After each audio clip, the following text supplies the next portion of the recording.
Hey everyone, Sam here, otherwise known as FPL Pricey, and in today's video, it's a bumper team selection video, including my decision on whether or not to triple captain Gabriel, my transfer plans not only this week, but also mapping ahead to see which players I'm most interested in over the next few weeks, and of course, all of the normal things to help get you set up for Game Week 26. Welcome back everyone to another video. Now, I do apologise if today's video is a little bit different and maybe a bit longer than usual. Obviously, we've got the tight turnaround, so I don't want to go on forever, but I'm cramming all of my information into one video because I've just got back from holiday and I didn't have time to make a second one yesterday because I got back quite late in the evening. So I'm going to run through how I did in Game Week 25 before then moving on to Game Week 26 and all of the big decisions there, including triple captaincy for Gabriel and some of my future transfer plans and some of the players that I'm most interested in. Now, if you did enjoy today's episode, I would really appreciate it, as always, if you could leave a like and importantly, hit subscribe if you're new around here as well.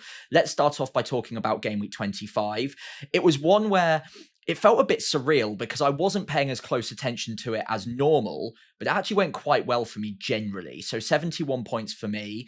It's another green arrow. That's 3 on the bounce now. Another 20k rank drop, I suppose you call it, or taken off of the overall total. So up just outside the top 250k. I've got 3.4 million in the bank because I sold Saka down to Declan Rice, who did actually get 5 points. So it's not all bad on the transfer there. And of course, I also captained Bruno Fernandes for his second double-digit captaincy return in a row for me. 20 points from him. Morgan Rogers also in my midfield scoring 10 was very handy. And Erling Haaland, although he scored 11 and that would normally be considered a good thing, of course, because I didn't captain him, it meant that because his effective ownership was north of 100%, that actually did slight damage to my rank. So I think I was about 220k going into that final game, and I only had Erling Haaland, no Liverpool, only Man City player was Haaland and not captained. So I went down to about 260k there. But I still don't regret the decision on captaining Bruno Fernandes. Great performance from him. And Erling Haaland, although he did very well, you can never really quantify when a penalty is going to come. So Bruno Fernandes just as easily could have got a penalty in his match, and it would have been an even bigger swing the other way. So happy enough with that decision. I think Enzo Fernandez was quite unlucky not to put up any attacking returns in this game, but also last game week in 24, arguably he was quite lucky there as well. So it all balances out at the end of the day. A week where I might have expected a bit more out of him. He put up north of 1 XGI in that game, but I'm not going to complain too much because I got a bit lucky in the week before. Elliot Anderson gets his standard 4-pointer, and of course the Arsenal clean sheet came in with Gabriel and Timber there. So overall, I think I only had three proper blankers in my game week team. So Kelleher in goal, Anderson in my backline, and Enzo Fernandez. Don't know whether you count Rice and Anderson as returners, but they got more than 2 points, so that's fine.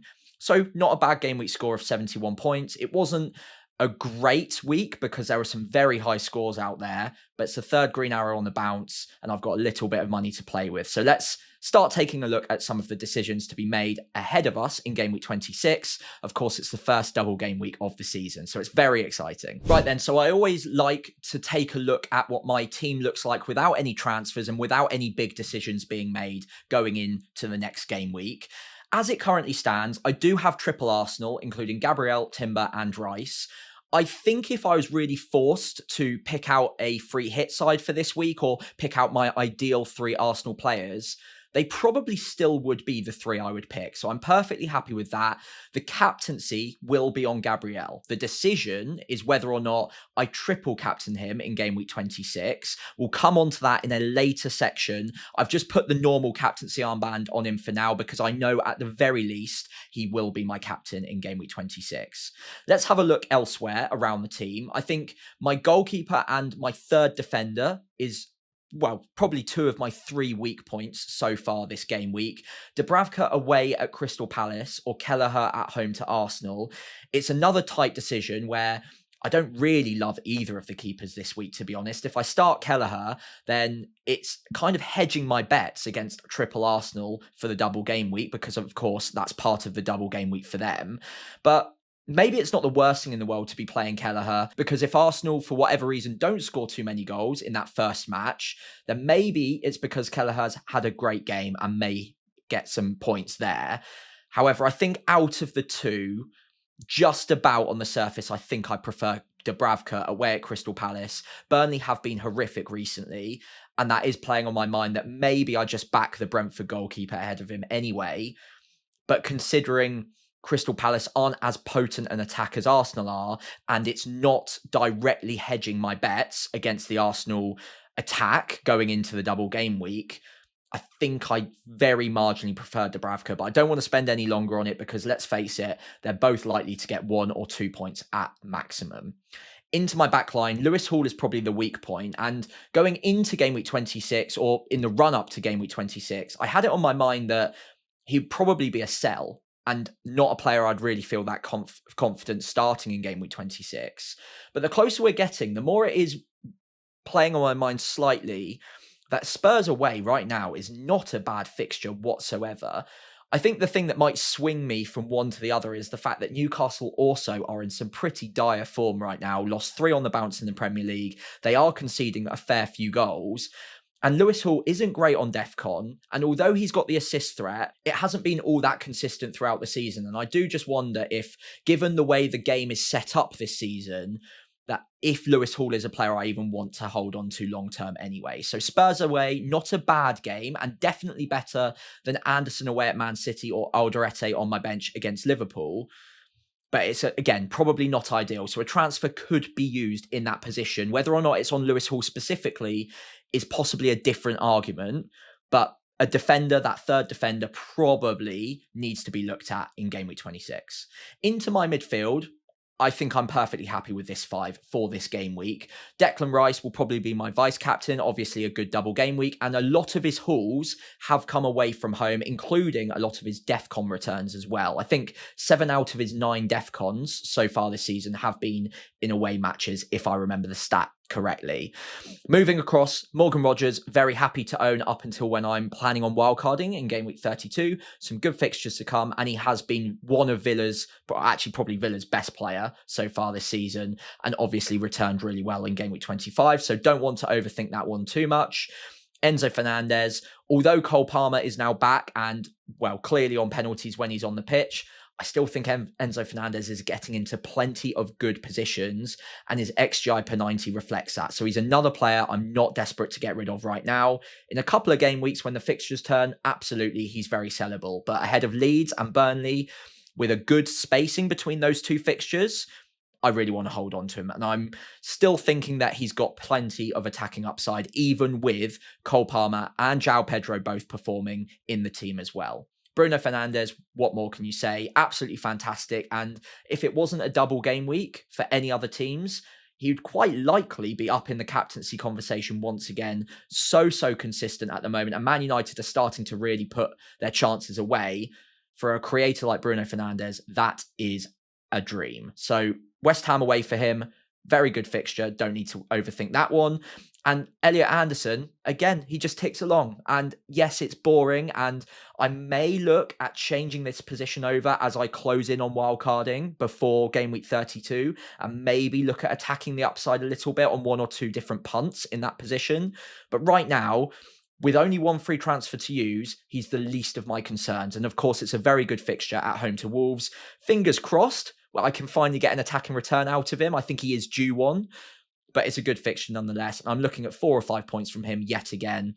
I don't need to think about that one right now. Into my forward line, Erling Haaland again would be in the captaincy conversation if Arsenal didn't have a double game week. But they do. So I'm happy enough just owning him for this one. I think the ownership will be at around 100%. And then Thiago is probably the weak point in the 11. And I am wondering, after my transfers are made, whether or not he even has a starting spot in game week 26 for me. But before transfers are made, I think he is better than either Anderson or Alderete, given that he is on penalties and he is a 90-minute talisman for his team. Yes, it directly goes up against the Arsenal clean sheet, and I have got double Arsenal in defence, and I'm captaining one of them. But I suppose if anyone's going to score in this double game week against Arsenal, the most likely candidate to do so across either fixture is Thiago. So if I'm going to sustain some pain at any point and I've got no control over the outcome, if anyone's going to score, he's probably the most likely one. So if for whatever reason Arsenal are a bit of a bust in game week 26, at least I've got the most likely player to take out that clean sheet, and therefore at least I've got some points to shout about. I will revisit that conversation later on in the video because there are certain transfer combinations that I could make that might mean that Thiago drops to first bench potentially. But right now, given this 11 without any transfers, I think he would be a starter. And arguably, even still after the transfers, could still be worth starting. There's no way I'm selling him because after this game week, they've got some great fixtures all the way up to wildcarding. So I think I'm past the point of wanting to get rid of him. It's just whether or not he's a starter for me in game week 26. Okay, so one of the big discussion points this week is, of course, whether or not we're using our triple captaincy chip on one of the Arsenal picks. Of course, you could look at Bruno Fernandes or Erling Haaland with decent fixtures, but realistically, I think it comes down to the fact that Arsenal have the double game week. It's a pretty good one as well. Brentford away from home and Wolves away from home. It's not perfect. Of course, you'd prefer home fixtures. Maybe Brentford are a decent enough attack and you might be a little bit worried about that. But it's certainly not a bad double. I've basically taken the odds of clean sheets from Solio, which I use all of the time. The link is in the description below if you wanted to go and check them out. And they have live sharp market odds on the clean sheet percentages for game week 26. They've currently got it at 38% of a clean sheet for Brentford away, and then 52% against Wolves away. So that's obviously really, really good. Even 38% is not bad going whatsoever. They'll be one of the highest odds for a clean sheet, even if it was just the Brentford game. The fact that they've got both matches and both of them are decent clean sheet odds does make it very tempting to captain a defender, especially when you look at the team XGC, that's expected goals conceded per 90 across the season so far. That currently stands at 0.67, which is ridiculously good. That is absolutely elite numbers. Very rarely do we see a team that goes the whole season with an XGC below 1 per 90. They've got it at 2/3 of an XG conceded per 90. That is standout good. So with that in mind, it is going to be very tempting to captain one of the defenders. I think the most likely one realistically is Gabriel. That's the one that everyone's talking about. His ownership is very high and he does have a lot of goal threat from set pieces. But not only that, he obviously gets the clean sheet points, but he's also pretty good on the defensive contribution points as well.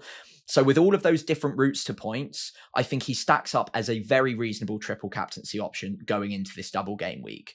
Don't get me wrong, you can absolutely look at Declan Rice or Jurrien Timber. Timber's actually got very good underlying attacking data for a defender, but as someone who's owned him for a very long time now, I do just wonder when those goals are actually going to come. It feels like he's been flirting with those chances for so long, missing quite a few of them, not quite on the end of any of the big chances.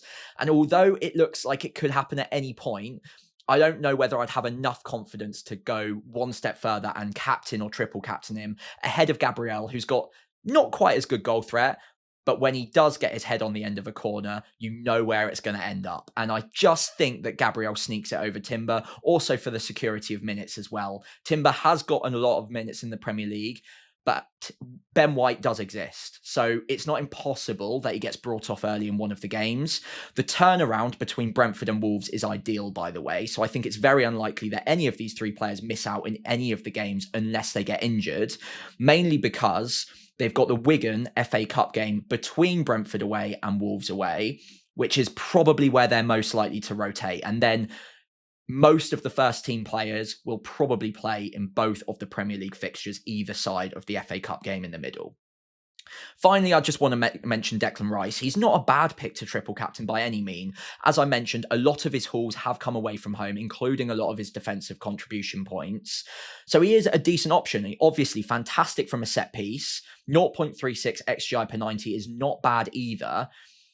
But I think considering those clean sheet odds, you want to maximize the upside, the potential upside that you could get from one of the defenders. And I think Gabriel to me is just the standout pick. I don't think it's miles ahead of Declan Rice, but I think it's far enough ahead that I personally don't think I'd overthink it. The second part of this conversation is whether or not this is even the week to use the triple captaincy chip. You might want to use it later on down the line in a future double game week. Now, game week 33 will be another double game week and probably the biggest one of the season. So you'll have plenty of options to triple captain there. But I think unless you've already used your bench boost or are very confident on using it in a different game week, double game week 33 seems like the ideal time to be playing that bench boost, because you could potentially get even bench players with a double game week that week, because there are just so many options that potentially could double. So I don't want to save the triple captaincy chip for game week 33. Personally, you might feel differently. You might be on a slightly different strategy to me, and that is absolutely fine, by the way. I'm not trying to tell you how to play the game. I'm just going from my own point of view. I don't want to save the triple captaincy chip for a week where I'm much more likely to use the bench boost. There is also the chance of another future double game week in game week 36, maybe 37, but more likely 36. But it is much more dependent on the future involvement in different competitions for other teams. So that largely relies on teams like Man City going deep in the FA Cup and in Europe as well. And even if they did, and they did get a double game week in 36, there's no guarantee that they'd even field their strongest 11 in both of those matches in the double, because who knows, by that time, it's very late in the season.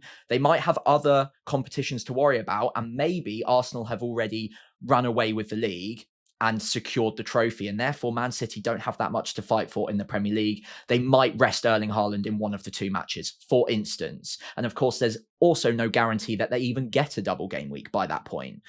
So I think with that in mind, although I do like the potential upside of saving the chip for later on in the season, looking at the upside of any of these picks, to be honest, but especially Gabriel, I think it's worth just taking the information that we have complete 100% certainty on right now. And for me anyway, because I'm not chasing massively, I'm at a rank where, okay, I'm not happy with it, but I've not got a huge gap to try and claw my way back into the top 100k, for instance. I don't think I need to be taking a risk on whether or not there's even a future double game week in the first place. Whereas right now, Gabriel seems like a pretty safe option. So I think I am going to triple captain Gabriel. It does fill me with fear. I don't think I've ever triple captained a defender. I've rarely even captained a defender. So I'm not massively confident on it. But taking a look back at the returns across the entire season for Gabriel when he's played back-to-back 90s, so I'm excluding the matches in which he's been injured, the minimum return he's got over 2 game weeks, if you add those returns together back-to-back, is 8 points. Now, 8 points isn't great from a triple captaincy return, but it's also not terrible. So if that's the sort of baseline we're looking at for Gabriel, or I guess the expected baseline, because of course he could just blank twice in a row, but that to me is an indication that the expected baseline is quite high here. He's also picked up multiple game weeks in a row, so consecutive game weeks of hitting 20 plus points as well. So I don't think many people can turn around and realistically say that the upside's not there on a defensive triple captaincy option like Gabriel, because we've seen it already several times this season. He can go back to back and go 20 points plus in those 2 consecutive game weeks. So I think I'm going to go for it. I don't think it's a certainty, but hopefully I've explained my logic as to why I think it's a good enough option to go for right now. And I would prefer to take the certainty of the double game week now with a good triple captaincy option rather than the hope and expectation that we might get another one in the future. But obviously there is a risk attached to that. Okay, so on to my different transfer routes going into game week 26. Because I'm already tripled up on Arsenal, and I'm not all that bothered about getting any Wolves players, because not only are they not a very good team, they've not got a great double, including Arsenal in one of those. And then they do blank in game week 31 as well. And I don't really want to play them in any other game weeks in the future. So Arsenal are out the way, Wolves are out the way for me. I can focus on teams with good fixtures that don't have a double and start planning pathways ahead for how I'm going to use my free transfers between now and when I plan on wildcarding. Obviously, we do have to worry about Game Week 31, where a number of teams will blank, including the players from the team that I'm looking at this week, Crystal Palace. But in a future section, I will go on to explain what my plans are with those. So I'm looking at two different routes right now. Number one would be a pretty sizable upgrade, but remember, I do have 3.4 million in the bank to do so. And that would be Alderete up to Daniel Munoz. Now, I think this is the exciting version of events. I think Daniel Munoz has great attacking upside. He's already picked up 6 attacking returns this season. The underlying data is very strong, up around the same level as Jurrien Timber, as I mentioned earlier.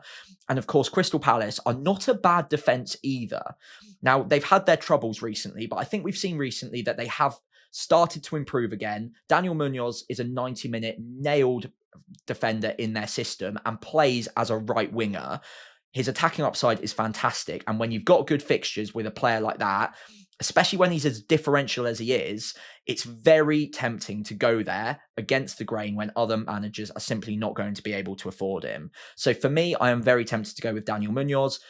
The fixtures over the next 5 until they blank in Game Week 31, read Burnley at home, Wolves at home, Spurs and Man United both away. I can't remember which order, but they're both away. And then Leeds at home after that. Following that, they do blank in Game Week 31, but I'll come on to my plans on that one in the next section. So I think until that point, Daniel Munoz could be a really powerful, high upside differential. And I don't know if that many other managers are going to go there for the next few game weeks. So I'm really tempted to do that. But crucially, that does spend quite a lot of my extra money in the bank, and there are other things I'd quite like to do with that money in the next few game weeks. So I do have a different pathway that I'm considering, much less exciting, and it does mean getting rid of a better defender, Lewis Hall, instead of Alderete. But in this combination, I get rid of Lewis Hall and take it across to Lacroix, and it would actually give me an extra 0.1 million in the bank to play with. So I'd be up to 3.5 million. Now that is important for the next section, but that gives me a lot of exciting moves that I can make in future game weeks. I actually don't think that Lewis Hall is a must sell by any means, but it's what I can do with those extra bits of money in the next few game weeks that makes this move very, very tempting. And although Lacroix is much less exciting than Daniel Munoz, you still get the clean sheet points, you get the higher potential for defcons. And we saw, even in Game Week 25, what Lacroix can do, even without attacking returns. He still came away with a double-digit haul without any attacking returns, because not only did he pick up defcon and the clean sheet, but he also got the bonus points as well. Now, Daniel Munoz had a fantastic game. He was unlucky not to get an attacking return and has been in several game weeks this season.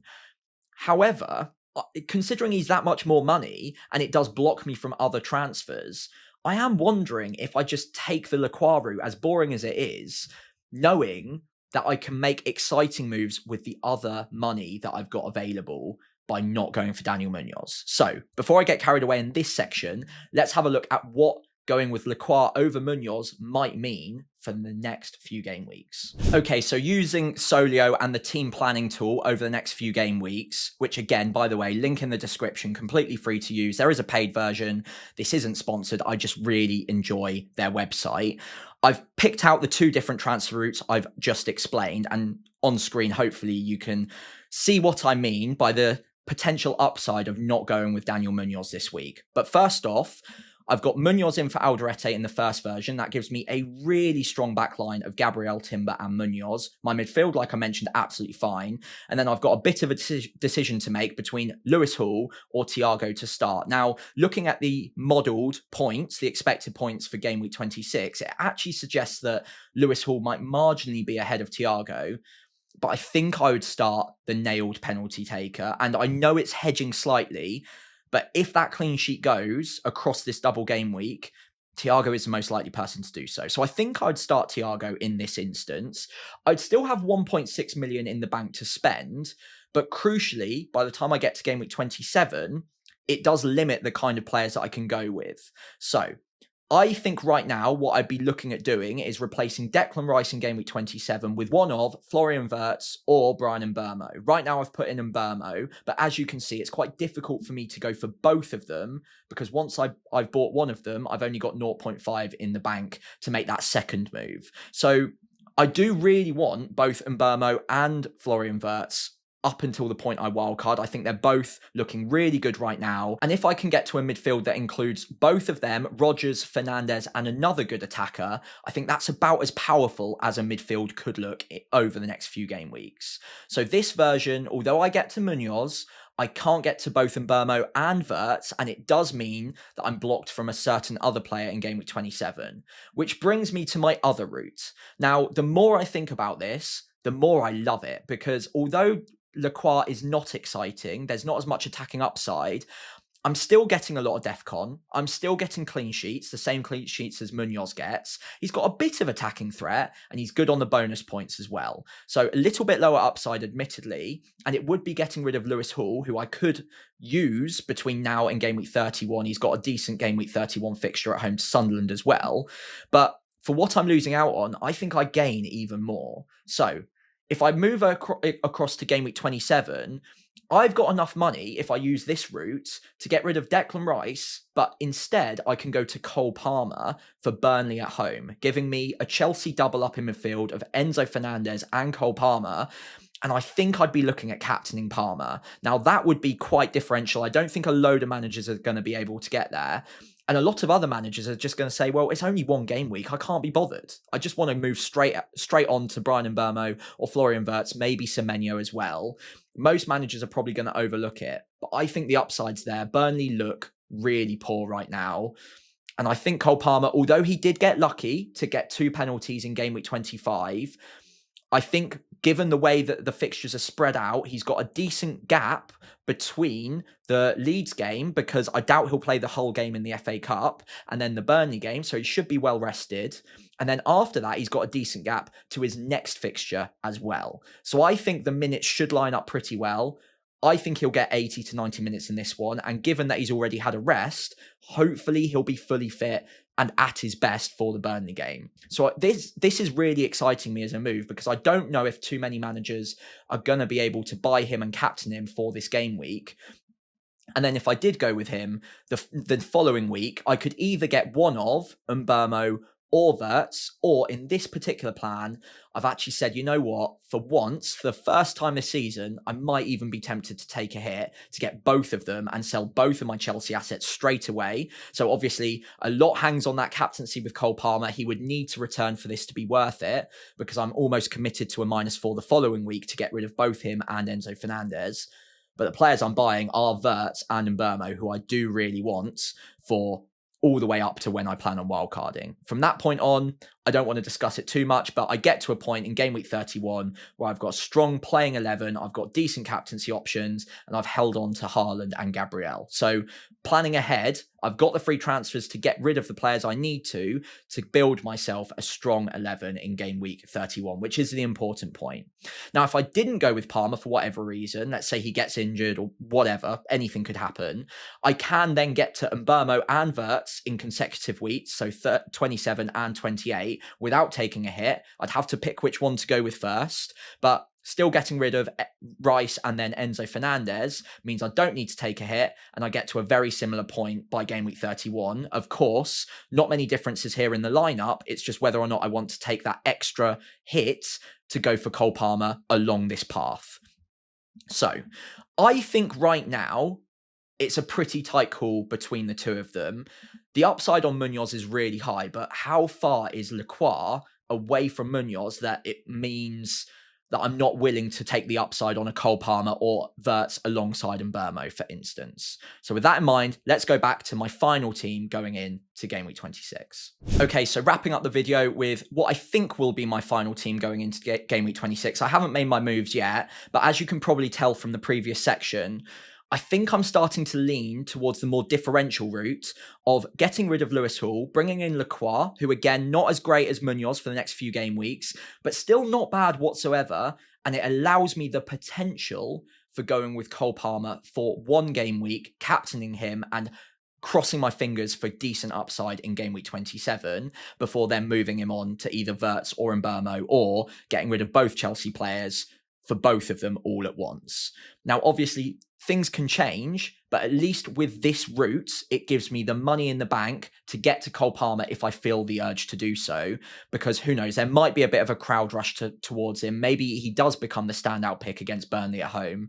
And even just thinking about it logically, it just seems like such a good opportunity to have him and captain him when not many other managers are able to. So I think I'm going to go with this one, but I'm probably about 60-40 this strategy versus the Munoz one. So obviously do follow me on the social channels where I'll lock in before the deadline and you can see which path I have ended up on. What I am fairly confident right now that I'm going to do is triple captain Gabriel, as discussed in the video. I think I'm going to commit to that one. Although, again, I'm not 100%. So, again, make sure you check my team out before the deadline. I think I'm about 85% on triple captaining him there. I need to do maybe some final research, final digging on making sure that there aren't any guaranteed doubles later on in the season that I really want that triple captaincy chip for. But as far as I understand it, there are possible doubles in game week 36, but none of them are anywhere near guaranteed, and they are largely dependent on how deep into competition certain teams like Man City go. So I think I'm going to go with Gabriel on that one. Obviously, no guarantees of points, but considering how consistent he's been over the season, I think it's an opportunity worth taking. So with that in mind, I think this will be my team going into game week 26. Dubravka just about starting ahead of Kelleher right now. Gabriel triple captained alongside Timber. Lacroix coming in. Then in midfield, I've got Rice, Rodgers, Enzo Fernandez, Bruno Fernandes, Elliot Anderson, and then up top, I think I'm going to stick with my gut, and that is to start Thiago against Arsenal at home. I think because I'm selling Lewis Hall in this version of the transfer plans, it becomes a little bit easier to start Thiago rather than Anderson or Alderete on my bench. But if I did stick with Lewis Hall and brought in Munoz for Alderete, then possibly it's a tighter decision between the two of them, Lewis Hall or Thiago. It is worth noting, I'm not sure if I mentioned it earlier on, I could look at bringing in Munoz for Lewis Hall instead, but unfortunately that wouldn't give me the spare money in the bank to upgrade Declan Rice to Palmer, so it kind of defeats the object of this route. So I think in this version of events it needs to be Lacroix just to leave the Palmer route open to me, because otherwise I might as well just be buying Daniel Munoz for Alderete and keeping Lewis Hall because he's a much better player to be owning over the next few game weeks, considering the fixtures and considering the decent game week 31 fixture as well. Hopefully that all makes sense, and hopefully I haven't droned on for too long. If you have enjoyed today's video, I'd really appreciate it if you could leave a like, hit subscribe if you're new around here, and I'll be back next week with my regular distribution of content, not all batched together into one video. So again, apologies if it's been a bit of a bumper episode, but hopefully it's given you everything you need to get set up for game week 26. In the meantime, I'll see you next week. Good luck in the first double game week of the season.